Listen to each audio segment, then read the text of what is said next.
Mais le Seigneur veut que je traite certains cas de stérilité ce soir.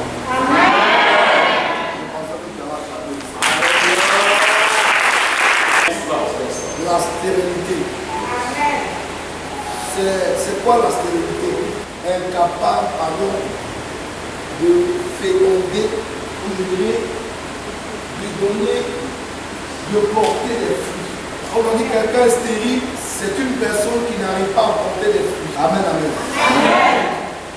Et Dieu nous a créés, Dieu nous a créés tous afin que nous puissions porter des fruits. Amen. Alléluia. Amen. Il faut le savoir. Quand Dieu t'appelle, quand Dieu te crée, c'est pour que tu portes des fruits. C'est pourquoi au commencement, cela était ainsi. Pourquoi? Parce que quand Dieu créa l'homme, c'était dans le but de procréer. Amen. On va aller dans Genèse 1, verset 8. La volonté de Dieu dès le départ, deux raisons où une femme soit stérile. Deux grandes raisons. Alléluia. Amen. Genèse 1, verset 28. Dieu les bénit et Dieu leur dit, soyez féconds, multipliez, remplissez la terre et la terre. Dieu les bénit et les dit, soyez féconds, multipliez-vous et remplissez la terre. Amen. Donc, si je veux paraphraser, quand Dieu a créé l'homme, il a béni l'homme. Yes. Quand on lit la suite de la phrase, on dit Dieu les bénit, Dieu les dit, multipliez-vous. Il a dit quoi? Soyez féconds, multipliez-vous et remplissez la terre.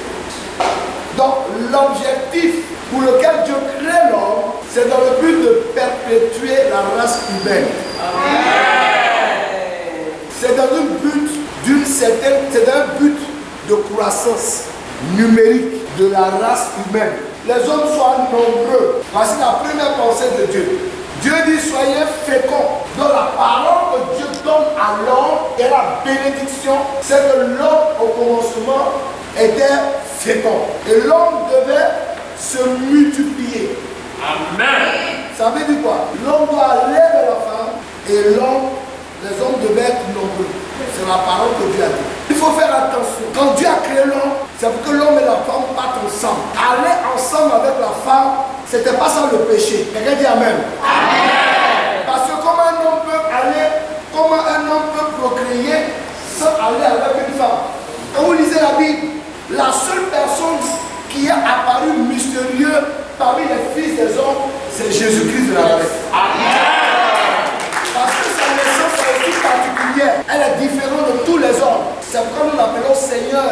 C'est pourquoi nous l'appelons Fils de Dieu. Yes. C'est pourquoi nous l'appelons Dieu. Amen.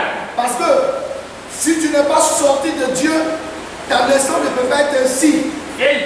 Un homme ne connaît pas une femme et puis il naît. C'est mystérieux. Mais la Bible nous dit au commencement, Dieu a dit qu'un homme parte avec une femme pour qu'il procrée, pour qu'il se multiplie et qu'il domine la terre. Voici le but pour lequel Dieu a créé. Mais qu'en est-il? C'est un but. Mais tu vas voir que par la suite des temps, dans Genèse 3, l'homme a transgressé la loi de Dieu. Amen. Et l'homme s'est trouvé hors du jardin. Le fait que l'homme ait désobéi à la voix de Dieu conduisit l'homme hors du jardin. Et l'homme était dans le problème. Les premiers hommes, Adam et Ève, nous ont mis dans le problème. Dieu s'est fâché. Mais dans la parole de Dieu, quand Dieu s'est fâché, Dieu n'a pas empêché l'homme de féconder. Dans la pensée de Dieu, quand Dieu a chassé l'homme, l'homme dit à la femme, tu vas enfanter. Ça veut dire que la femme doit tomber enceinte. La femme doit tomber enceinte. Pourquoi? Parce que c'est la volonté de Dieu. Et la Bible dit, tu vas enfanter avec douleur. C'est ce que la Bible dit? Amen. Ma soeur, quand on lit ce passage, la femme, quand elle prend un bébé, qu'est-ce qui se passe? Elle a les douleurs, elle a les contractions, des douleurs, souvent même des contractions, des petits coups de pied, des petites douleurs jusqu'au 9e mois. Elle souffre. Alléluia. Amen. Genèse chapitre 3 à partir du verset 16. Il dit à la femme, j'augmenterai la souffrance de tes grossesses. Malgré que Dieu soit fâché avec l'homme et la femme, Dieu dit à la femme, j'augmenterai quoi? La souffrance de tes grossesses. La souffrance de tes grossesses quoi? expliquer. C'est pure. Quand il marche, c'est comme ça. C'est comme ça. C'est de ça qu'il s'agit. Mais Dieu n'a pas dit à la femme, tu seras stérile. Dieu n'a pas dit à l'homme, tu ne vas pas féconder. Tu ne vas pas produire des spermatozoïdes capables de donner vie. Ce n'est pas ce que la Bible a dit. Si vous lisez bien au commencement la parole de Dieu dit tu vas enfanter. Pourquoi quand une femme tombe enceinte, vous savez qu'on fait les enfants, vous saurez, automatiquement dans les premières semaines, les premiers mois, tu as des problèmes. Tu as un malaise parce qu'il y a un corps étranger en toi. Amen. C'est normal. Il y a d'autres même, elles n'arrivent pas même à marcher droit. Ça te déforme, ça change ton aspect. Tu étais jolie, tu as gros nez. On ne te reconnaît pas. Tes pieds grossissent, tu deviens bizarre. C'est la volonté de Dieu. Amen. Je dirais à quelqu'un, c'est le sort qui a été destiné à la femme. Amen. Amen. C'est le sort que Dieu t'a donné. La femme est condamnée à vivre ça. Aucun homme de Dieu ne peut empêcher ça. Aucun autre homme ne peut empêcher ça. Amen. Parce que c'est un décret divin. D'abord, tu dois tomber enceinte. Tu dois avoir des douleurs jusqu'au 9e mois. Au 9e mois, tu dois avoir des contractions. Et tu vas pousser, tu vas accoucher. Voici la sentence que Dieu a donnée à l'homme qui est une conséquence de son attitude. Mais laissez-moi vous dire quelque chose. Quand bien même que la femme ou l'homme connaissent Dieu, ça n'empêche pas Dieu de te faire vivre ça. Amen. Parce que ce qui a produit ça, ce n'est pas toi. C'est ce qu'on appelle le péché originel. Amen. Qui est le péché de nos pères, Adam et Ève, qui ont fait que Dieu nous a sanctionnés en tant qu'êtres humains. Mais laissez-moi vous dire, lorsque la stérilité est venue dans le monde, la stérilité est venue dans le monde parce que Dieu n'a pas été content d'un certain nombre d'agissements vis-à-vis de lui, c'est-à-dire le péché. Parce que la première raison pour que la stérilité soit dans la vie d'une femme, c'est que la femme a commis ou quelqu'un a commis un acte abominable. C'est ce que vous appelez couramment le péché. Et la deuxième des choses, la deuxième raison, c'est que Dieu veut glorifier son nom dans la vie d'une personne en lui donnant la stérilité. Dieu rend stérile. Acclamons la parole.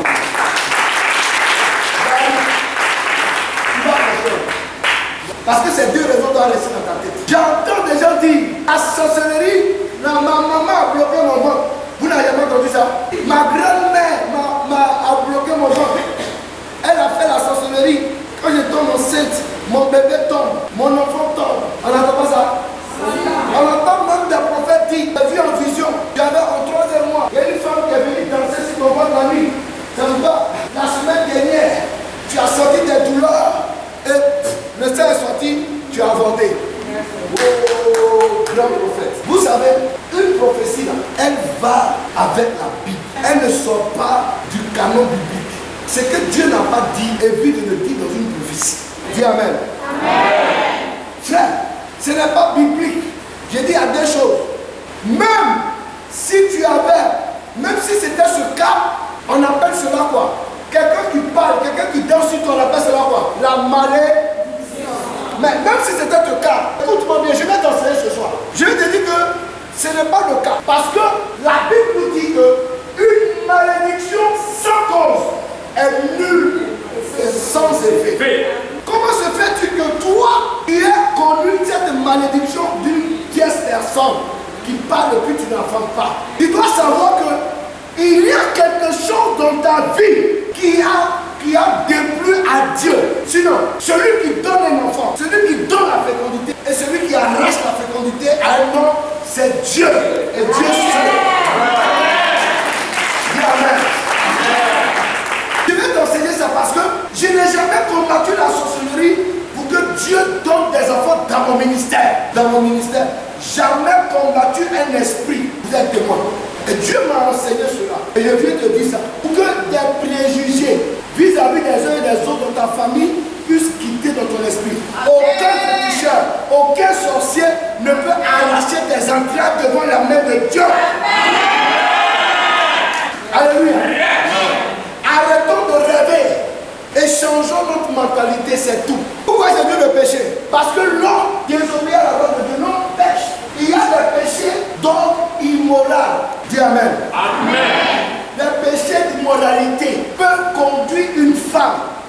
stérilité. Dis Amen. Dieu peut se fâcher contre toi et te maudire, te punir.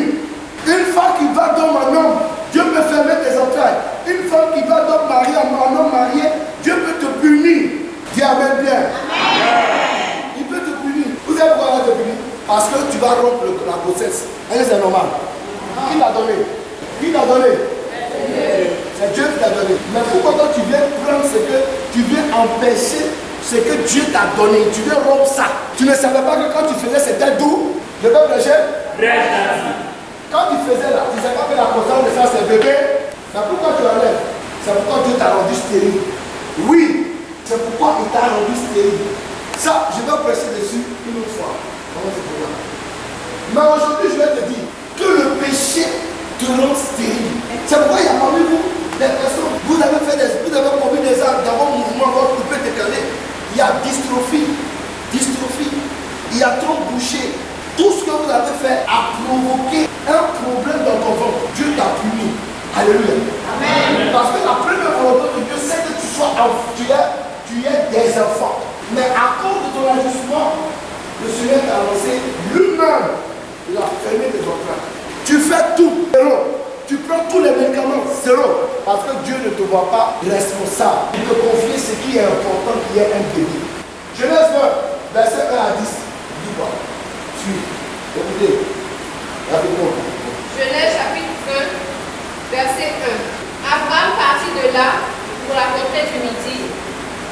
Il s'établit entre Kadès et Chour. Il allait à Chour. Abraham, il a voyagé. Et fit un séjour à Guérar. Abraham disait de Sarah sa femme. Abraham a voyagé. Il allait dans un territoire étranger à Chour. Et il va présenter sa femme, puisqu'il a peur des habitants de la ville, il va présenter sa femme comme sa soeur. Hein? C'est ma soeur. Ah, ouais. Il a peur d'Abimelech. Il dit, c'est ma soeur. Parce qu'il a entendu parler d'Abimelech. Abimelech est très dangereux. Abimelech, il a appris qu'Abimelech arrache femme des gens. Si tu arraches femme des gens, Dieu peut rendre ta maison stérile. Il peut te rendre des puissances. Je peux prêcher? Comment on appelle ça? Comment on appelle ça? Arracher femme de quelqu'un, arracher mari de quelqu'un. Dis le nom, tu connais pas. Comment on appelle ça? Comment on dit? On dirait que tu es adultère. Tu as vaincu si tu es ici. Il faut bien dire. L'adultère. Dis ça bien. L'adultère. Continue. Abimelech, roi de Guérar, fit enlever Sarah. Abimelech, roi de Guérar, fait quoi?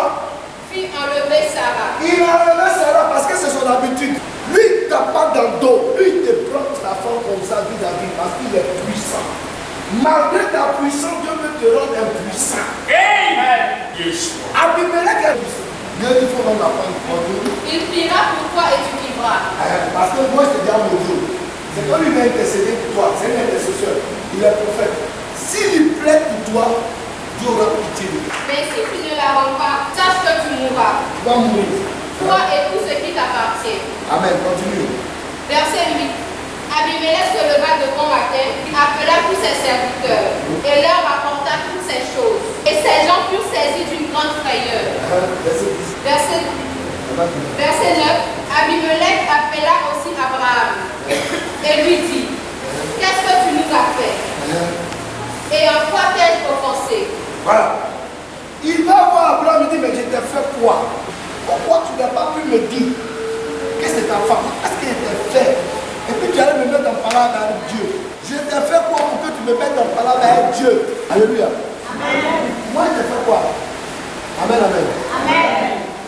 Et en quoi t'ai-je offensé que tu aies fait venir sur moi et sur mon royaume un si grand péché? Ah! Donc qu'est-ce qui va lire la suite? Tu as commis à mon égard des actes qui ne doivent pas se commettre.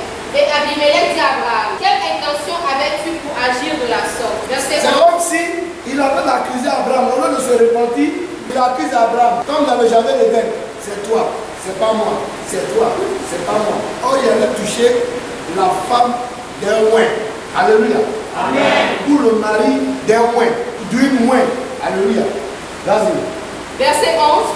Abraham répondit, je me disais qu'il n'y avait sans doute aucune crainte de Dieu dans ce pays et que l'on me tuerait à cause de ma femme. Verset 12. De plus, il est vrai qu'elle est ma soeur, fille de mon père. Seulement, elle n'est pas fille de ma mère, mais elle est devenue ma femme. Lorsque Dieu me fit errer loin de la maison de mon père, je dis à Sarah, voici la grâce que tu me feras dans tous les lieux où nous irons.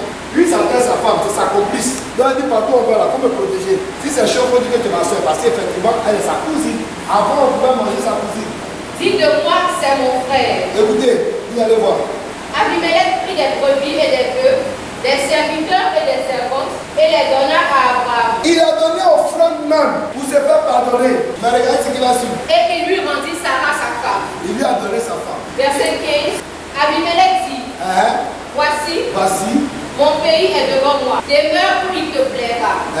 Et il dit à Sarah, il a donné tout le territoire à Abraham. Voici, je donne à ton frère 1000 pièces d'argent. Cela te sera un voile sur les yeux. Tout ça pour réparer son tort. Pour tous ceux qui sont avec toi. Et auprès de tous, tu seras justifié. Regardez ce que Dieu a fait. Abraham pria Dieu. Et Dieu guérit Abimelech, sa femme et ses servantes. Et elles furent enfantées. Amen. Dieu l'avait frappé de la stérilité. Amen. Et quand Abimelech a prié, a demandé la miséricorde de Dieu pour Abraham, pour Abimelech et sa famille, c'est là que Dieu leur a donné le pouvoir enfanter. Acclamons la parole de Dieu. Donc, si je veux parler de malédiction ou je veux parler du péché qui introduit dans notre vie la malédiction, c'est pas ça. Parce que la première bénédiction, c'est que tu enfantes. Quand tu ne peux pas enfanter, c'est dû à une faute. C'est dû à un péché. Dis Amen. Et donc quand tu n'enfantes pas, parce que c'est pas normal, c'est triste de rentrer dans une maison et que tu ne puisses pas entendre les cris d'un bébé. Mais quand tu vas fouiller dans cette maison, il y a eu quelque chose qui s'est produit dans la vie d'une femme ou même dans la vie d'une personne qui a offensé Dieu. Amen. Comme l'histoire d'Abimelech. Je vous ai raconté l'histoire de Milka qui a touché encore loin de Dieu David lorsqu'il dansait. La Bible dit l'Éternel rendit stérile Milka parce qu'elle avait méprisé loin de l'Éternel. Ne joue pas avec le péché. Dis Amen. Amen. Dieu peut te rendre stérile. Au début, tu ne l'as pas senti. Mais il y a un temps où tu vas vouloir te caser, tu vas chercher bébé. Tu verras qu'il n'y aura pas de bébé. Et tu risques d'aller jusqu'à 50 ans. Et tu es là. Peut-être que Dieu voulait te donner un bébé. Toi-même, tu as détruit ça. Il y a des gens dans leur liste d'enfants, c'est 2. Tu as tué tous les 2. Tu veux quoi? Il y a d'autres, c'est 14. Tu vois, tu as fait 14 avortements et tu veux tripler. Bon, peut-être qu'il va envoyer 15e sur la liste. C'est pourquoi il y a d'autres qui ont un seul enfant. Je peux prêcher? Fais attention. Dis Amen bien. Amen. La deuxième des choses, c'est que Dieu lui-même veut glorifier son nom dans la vie de la personne qui reste stérile. Acclamons le Seigneur.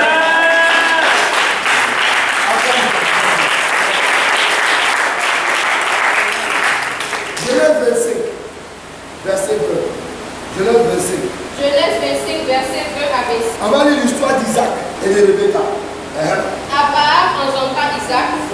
Isaac était âgé de 40 ans. Quand il prit pour femme Rebecca, Isaac s'est marié à 40 ans. C'est à 40 ans, Isaac s'est marié à Rebecca. Rebecca était stérile. Stérile. Fille de Bethuel. Or, regardez bien. Qui est Rebecca? Rebecca n'a pas connu d'homme. Je vais venir là-dessus dans le message. Je vais venir là-dessus. Écoutez-moi bien. Une fille dont son hymen est fermé. Une fille qu'aucun homme n'a pu ouvrir son hymen. Et cette fille-là n'est pas capable de faire un enfant. C'est pas mystérieux ça? Demande à ton voisin, est-ce que c'est pas mystérieux? C'est mystérieux. Faut répondre. C'est mystérieux. Elle est vierge. Et la Bible dit qu'elle était stérile. Si elle a une communication qui a dit, oh, peut-être que tu en fouilles bien, elle a fait. C'est pour expliquer les deux cas en fait. Une fille vierge qui l'a connue à 40 ans, il s'est marié à 40 ans, il avait 40 ans, il s'est marié. Et qu'est-ce qui se passe? Fille de Bethuel l'araméenne. L'araméenne. De Padan Aram. Et sœur de Laban l'araméenne. Oui. Isaac implora l'Éternel pour sa femme car elle était stérile. Acclame la parole de Dieu. Le premier cas, quelqu'un a fait quelque chose. Le deuxième cas, elle est stérile. Elle a fait quoi? Quelqu'un dit à maman, elle a fait quoi? Elle a fait quoi? Ou est stérile? elle est vierge. Dieu dit elle est restée. Et il pleure, il pleure, il pleure, il pleure. C'est son seul gars, c'est son seul mari. Elle n'a jamais connu un autre homme si ce n'est que lui, Isaac. Et regardez ce qui va se passer. Et l'Éternel l'exauça. À quel âge? Rebecca, sa femme, devint enceinte. Les enfants se heurtaient dans son sein. Regardez, il avait 40 ans. Rebecca est tombée enceinte. Il avait 40 ans quand Rebecca est tombée enceinte. Il n'avait pas 40 ans quand il est tombé enceinte. Il avait 40 ans quand il s'est marié. Et quelques années après, Rebecca est tombée enceinte. Et c'est à 60 ans que Rebecca a accouché. Donc, quel âge quand elle est tombée enceinte? Il avait 59 ans. Dieu avait pas 59 ans. Donc, il faut calculer de 40 ans jusqu'à 59 ans pour que sa femme tombe enceinte. Calcul mental, ça fait combien? Acclame la parole de Dieu.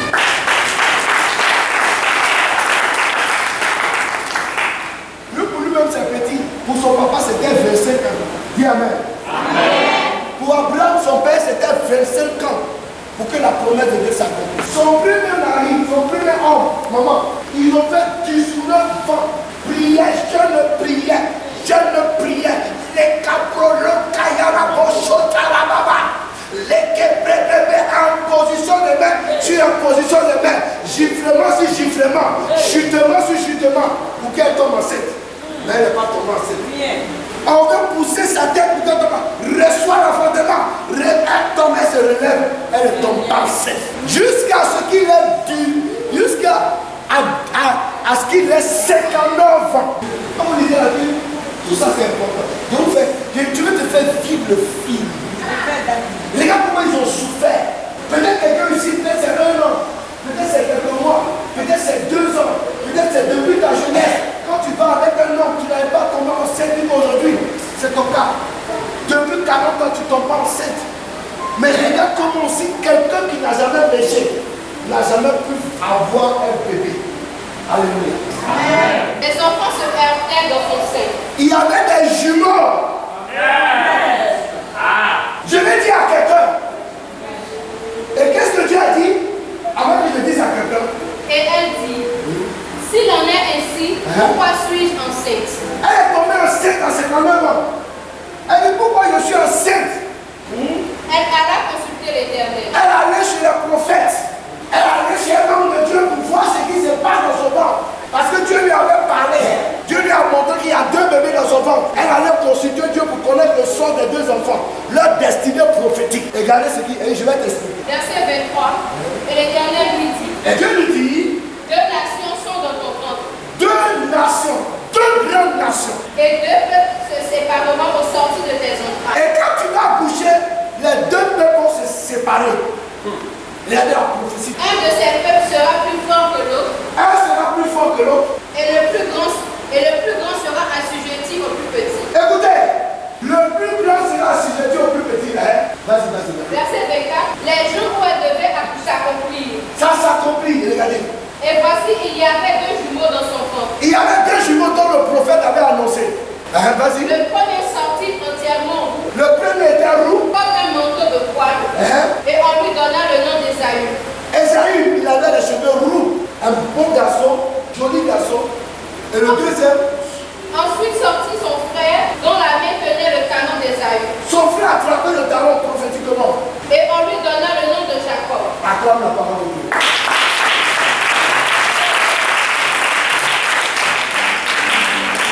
Mais qui est Jacob? Qui est Isaïe? C'est jumeau. C'est 2 grandes nations que Dieu avait préparées dans le ventre de cette femme Rebecca. Pourquoi? Parce que quand Dieu veut rendre une femme, un homme, un couple stérile, c'est que ce couple attend quelque chose de grand. C'est que ce couple attend quelque chose de grand.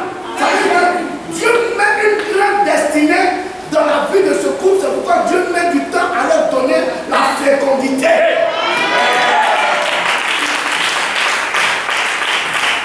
Voici la raison. Regardez un peu l'histoire de Anne. Anne était stérile pendant que Pénina, la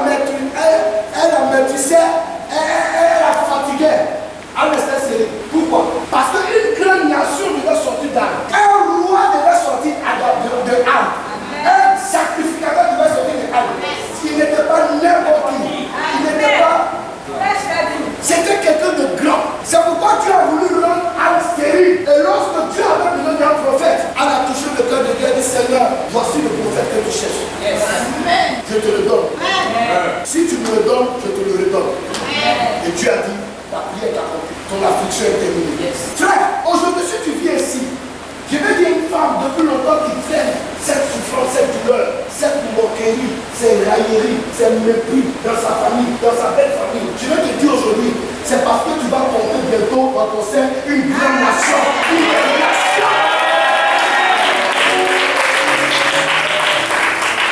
Je te dis, si tu n'es pas le cas, Dieu va pas te faire garder les choses. Amen. Parce que les deux raisons. Parce que si tu ne fais pas cela, tu vas jouer avec la destinée de l'enfant qui vient. Souvent quand je regarde ma femme, je ris. Quand je l'entends parler, c'est moi, c'est pas ce qu'elle dit. Elle vous dit toujours que Dieu m'a levé le. Elle prend les deux comme elle ne joue pas avec ses enfants. Moi-même, souvent quand je vais crier sur les enfants, son visage a changé. C'est pour moi-même. Donc j'ai compris que c'est la parole de Dieu. Parce que Dieu veut voir comment toi, tu vas prendre cet enfant. Comment tu vas le protéger. Comment tu vas le façonner selon la Bible pour qu'il devienne ce que Dieu a dit de bien sur sa vie. Amen. Pourquoi Dieu nous rend stériles? C'est la question qu'on doit se poser. Pendant qu'on n'a rien fait. Jean n'a rien fait. Zacharie n'a rien fait. Zacharie et sa femme Élisabeth étaient vieux, c'était des sacrificateurs. Un couple de pasteurs. Souvent dans les églises, quand le pasteur n'arrive pas à faire enfant, on dit oh, le pasteur, Dieu l'a maudit, Dieu n'est pas lui. Frère, il peut être un pasteur, Dieu peut l'utiliser et puis Dieu peut fermer ses entrailles. Donc arrêtez de juger les pasteurs dont les entrailles sont fermées. C'est Dieu qui fait ça. Ne cherche pas le bouc émissaire. Dieu permet ça. Dieu peut même enlever l'enfant d'un pasteur. C'est pas parce que forcément, tu vas trouver forcément un bouc émissaire. C'est Dieu qui est souverain. Zacharie et Élisabeth étaient pieux. Ils étaient justes. Lis. Luc 1, verset 5. Du temps d'Hérode, roi de Judée, il y avait un sacrificateur nommé Zacharie, de la classe d'Abia. Sa femme était donc des filles d'Aaron et s'appelait Élisabeth. Tous deux étaient justes devant Dieu, observant d'une manière irréprochable tous les commandements et toutes les ordonnances du Seigneur. Ils n'avaient point d'enfants, parce qu'Élisabeth était stérile, et ils étaient l'un et l'autre avancés en âge. Or, pendant qu'il s'acquittait de ses fonctions devant Dieu, selon le cours de sa classe, il fut appelé par le sort, d'après la règle du sacerdoce, à entrer dans le temple du Seigneur pour offrir le parfum. Écoutez, ils étaient comment? On dit, ils étaient comment? Ils étaient justes. Verset 10. Toute la multitude du peuple était dehors en prière à l'heure du parfum. Alors un homme du Seigneur apparut à Zacharie et se tint debout à droite de l'autel des parfums. Zacharie fut troublé en le voyant et la frayeur s'empara de lui. Ah, c'est la vue. Il fut troublé. Ils étaient justes, mais il y a la souffrance. Ils servent, ils vont faire offrande. Ils servent, ils vont faire offrande. Toi, tu es là, tu te fâches. Le pasteur est pour rien. Le pasteur est depuis plus de il cherche un fort. Il faut faire c'est Dieu qui bénit. Si tu l'as fait, il faut te repentir. Alléluia. Ce n'est pas tous les pasteurs qui ont la grâce de l'enfantement. Dieu fait grâce à qui il fait grâce. Dis Amen. Il ne faut pas vouloir l'homme de Dieu. Je suis venu te dire la volonté de Dieu pour toi. Est-ce que tu sais ce que tu dois transporter? Est-ce que tu sais quelle grandeur va rentrer dans ton sein? Est-ce que tu connais le poids de ce que tu vas porter dans ton sein? Quand tu n'as pas compris cela, Dieu ne te donnera pas sa récompense. Alléluia. Dieu ne te donnera pas de pouvoir porter la grossesse. Toi, dans ta pensée, c'est pour porter enfant. Je ne vous ai pas dit, moi aussi ici, Thomas enceinte. Vous n'avez pas dit que Thomas enceinte. Et puis elle a dit, un peu la vie, pourquoi on voit l'homme là? Et puis elle est sur ça, dans le quartier. Eh bien, alors on a Pierre, devant sa camarade, Pierre, pour montrer que tu es enceinte aussi. Alors, va, tu es où? Toi, venir voir mon sac là. Je suis fatigué. Grossesse là, depuis la grossesse là, je suis fatigué. Tout ça pour qu'Amna aille au village qu'elle a enceinte. C'est tout mon affaire. Grossesse, tu cherches grossesse pour faire ton dada. Mais tu ne sais pas pourquoi elle a le temps que tu vas donner bébé.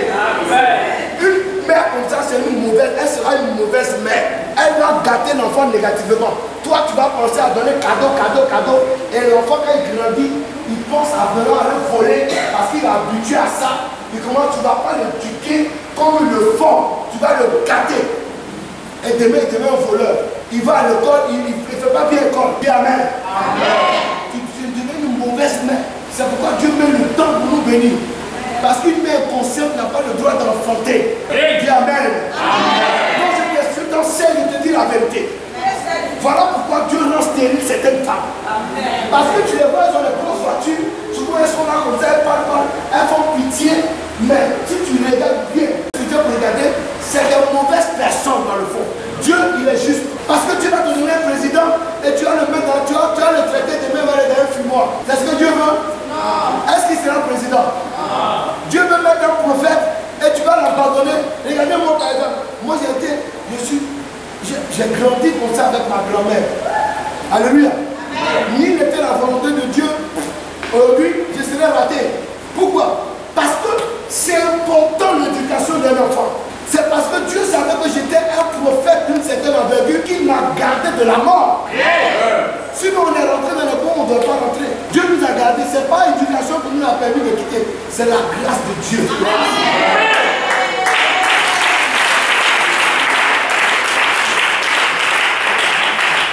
Donc toi, si tu n'as pas compris ça, il va te fermer. Tu jeûnes, tu pries. Tu jeûnes, tu pries. Le jour où tu vas comprendre que l'enfant il appartient à Dieu, le jour où tu vas comprendre que l'enfant va être éduqué dans la Bible, vous avez gâté l'autre et ils sont étonnés. Que l'enfant, matin il s'élève. Quand l'enfant est né, tu as mis ta boule. Tu es allé ici, dans tel coin. Tu es allé ici, dans tel coin. Tu as acheté des habits plus faits. Tu as acheté ceci. Et tu es tout que ton enfant est devenu bandit. Et Dieu peut connaître l'enfant de Dieu. Parce que quand Dieu l'a donné, c'est pour ça. Aujourd'hui, les phénomènes qu'on voit dehors, les enfants qui agressent là, vous pensez que ça plaît à Dieu? Ça veut pas Dieu voit au maximum des femmes stériles, des hommes, il ne veut pas qu'il y ait des enfants dans les maisons. Parce qu'il sait que demain tu vas les abandonner. C'est pas parce qu'il y a un enfant adultère que tu vas le jeter, l'abandonner. Regardez-moi bien, il y a des enfants même adultères qui sont devenus des rois. David, il y en a beaucoup dans la Bible. Laisse-moi te dire ça. Ils sont devenus des grands prophètes. Salomon, dis amen bien. Oh, il ne faut pas minimiser la créature de Dieu. Prends soin, commence à penser ainsi. C'est là que Dieu va commencer à avoir pitié de toi. Si vous êtes venu chercher bébé, une fille, pour lui mettre des pompons, tu achètes des pompons, des petites robes, tennis, la princesse. Dieu dit, tu n'as rien compris encore. Il est fermé pour 14 ans. Répondons-nous, église. Dis amen bien. Amen. Zacharie, si Zacharie, Dieu lui est Zacharie est passé ici. Vas-y. Verset 13. Mais l'ange lui dit, ne crains point, Zacharie, car ta prière a été exaucée. Ta femme Élisabeth enfantera un fils, on aura le nom de Jean. Ah, ta femme Élisabeth, ne crains point. De quoi? Car ta prière a été exaucée. Ta prière a été exaucée. Acclame la parole de Dieu.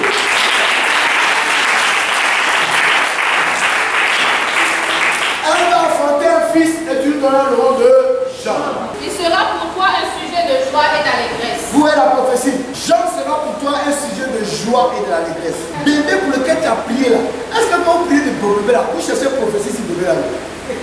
Dieu, malheur pour toi, tu ne m'as pas connu avant. Sinon tous les enfants, vrai ou faux? Les enfants qui naissent ici là, est-ce qu'ils ne donnent pas la destinée? Si, papa. Tout ce que je dis sur les enfants, ça se réalise. Ça le suit. Je suis un vieux prophète. Je ne suis pas un prophète de maintenant. Donc quand je parle sur les enfants, je suis parti dans une maison, il y a une femme, son enfant là, j'ai dit, il faut bien attraper l'enfant parce que tout ce qu'il m'a dit là, ça va se réaliser. J'ai un enfant, et c'est moi qui lui ai donné le nom. J'ai baptisé l'enfant, Élie. Et je lui ai dit, comme Élie, Dieu va l'utiliser. La dernière fois que je suis arrivé, il dit à sa maman, maman, il y a un serpent ici. Maman, il faut couper arbre, il y a un serpent. Maman, il faut couper arbre. Il a dit ça plus de 5 fois. Sa maman dit, mais Élie, quand il passe tout, il dit, bon, on va couper ce arbre. Elle a appelé un jardinier, il est venu couper l'arbre. Ils ont vu plus de 10 serpents. Oh, ne vous amusez pas le spirituel. Or, cet enfant, c'est un enfant qui a été rejeté par sa mère. Regardez quelqu'un comme ça. Pendant que quelqu'un cherche bébé, toi tu jettes. Or, tu ne sais pas que c'est un prophète que tu as jeté. Regardez comment vous êtes méchantes, vous les femmes. Les femmes sont très méchantes. Tu as jeté un prophète et une autre femme allait l'adopter pour qu'il soit son enfant. Et quand j'ai vu l'enfant, les gens ont dit il est sorcier. C'est pas ce que les gens ont dit. Ils ont dit il n'est pas sorcier, mais il est un prophète de Dieu. Depuis le 6 Samuel, il est prophète. Il y a un de mes fils, quand il est là souvent, il me dit papa, tu m'as appelé. Il dit non, je ne t'ai pas appelé. Souvent, il dit papa, tu m'as appelé, il y a entendu ta voix. Il dit non, je ne t'ai pas appelé. Dieu est en train d'appeler mon fils, mon premier-né. C'est comme ça que Dieu appelle. Quand Dieu appelle ton enfant, il prend ta voix pour l'appeler. Je pensais que tu allais acclamer le Seigneur.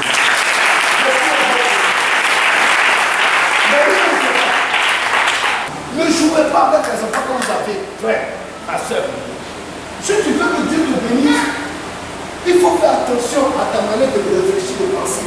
Ceux-là, ils appartiennent à Dieu. Donc, il ne faut pas jouer avec leur éducation, avec leur vie. On ne t'a pas dit d'être méchant avec eux. On ne t'a pas dit de refuser de leur donner. Mais n'abandonne pas ton sein. C'est qu'est-ce que Dieu dit. Si tu le fais, Dieu va t'abandonner. Dis Amen. Amen. Alléluia. Amen. Parce que vous pensez qu'un enfant là, c'est un jeu. C'est pas encore des dinettes. Accoucher là, c'est pas dinette. C'est pas du jeu. Il y a des mamans, elles vont accoucher, elles accouchent, elles laissent bébé. C'est quel moment ça? Elle est soudée, le bébé, elle a un bébé là comme ça. Mais bébé, quand il va grandir ici, parce qu'il a vu faire la main. Bravo. Tu es défi, tu es là. Tu es en train de faire snap. Allez, bébé. Allez, bébé. Lui aussi. Allez, chérie. Mais tu es une mauvaise mère. Est-ce que je peux prêcher? Et c'est toi demain, quand tu vas te marier, tu vas te donner, il ne te donnera pas. Parce que premier là, tu as gâté ça.